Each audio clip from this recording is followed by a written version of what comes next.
Hey guys, welcome back to Mowing 101. Today we're going to be mowing with Toro TimeMaster, but we're going to have the side discharge chute on because this is tall. Guys, there's a barrier of grass here.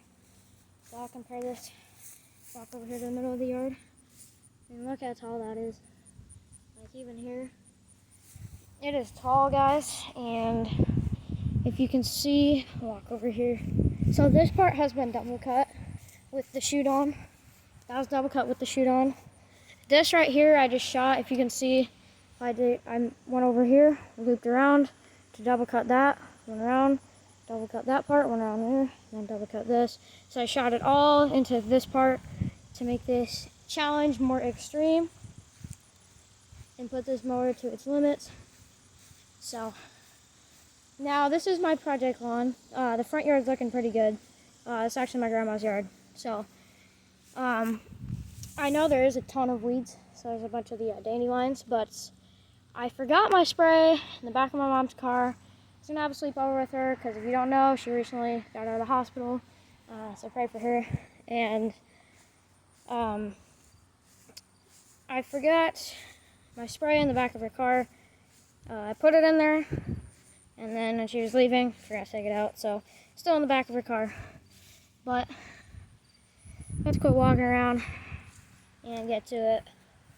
So so one more thing I'm gonna say so from here, oh whoops, didn't mean to take that out.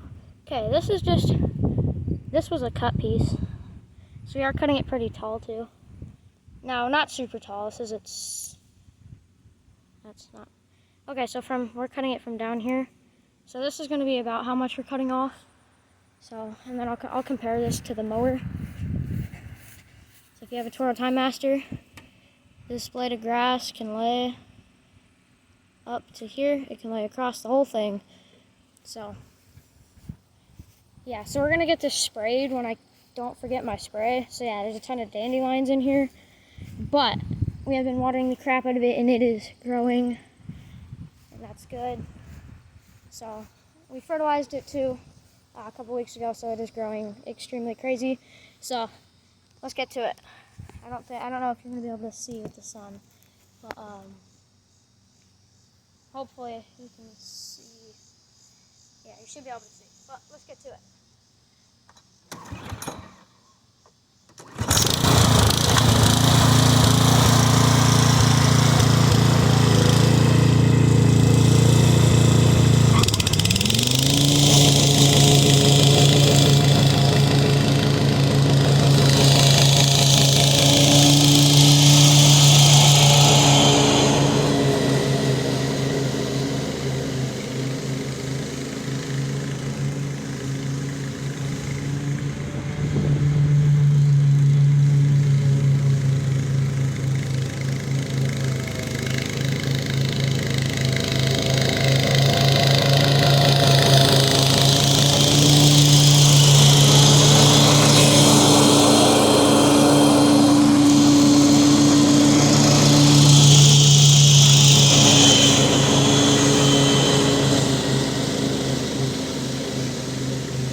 this knocked out.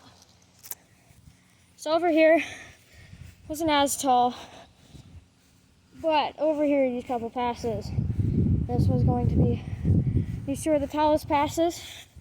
So we'll go from here. Now there was a patch of crabgrass down here, so it bogged a little bit, but we were cutting off more than 6 inches of it, so that's to be expected. And it really didn't even bog that much. Like, people say it bogs. For cutting over 6 inches of grass off, the cut quality is amazing, and it didn't really even bog. Like, I only heard it bog once, and it was over by that crabgrass patch. So 6 inches of crabgrass with a 30-inch deck is probably going to be pretty tough on it. Now, I didn't cut this patch over here because I wanted to make sure that you guys could see. So this isn't as tall. This is still pretty tall though. So here's a over 6-inch blade. So we're cutting over 6 inches for sure. But now, yes, it did clump, so we're going to go over it again. Off camera, just because, yeah. So we're going to get all this weeds killed. Here we got some clover and dandelion. We'll get all that killed. Otherwise, it looks amazing. Now, over here, this was green in the spring, and I've watered the crap out of it, and I can't get it out of dormancy. So if you have any tips for getting this out of dormancy, I would highly appreciate that, greatly appreciate that. I've been trying to get that out of dormancy for a while, but yeah, I'm surprised myself by how well this did, because I thought it would bog a little bit. It didn't even bog. It barely bogged, and you can hear it too, because I think as long as I turn the audio on, you should be able to hear it. And if not, you can't hear me. So if you hear me, you should be able to hear the mower. So I'm impressed. So this was cut with two passes with the side chute on. This is with one pass, if you saw it in the camera. So we'll do one more pass. And yeah, here's a pretty big blade, but I saw that on top. So it cut fairly well for 6 inches cutting off. It cut fairly well. Shake it up a little bit. So these are pretty big blades, but they also cut off 6 inches, which I swear I said that 1,000 times, but I'm amazed.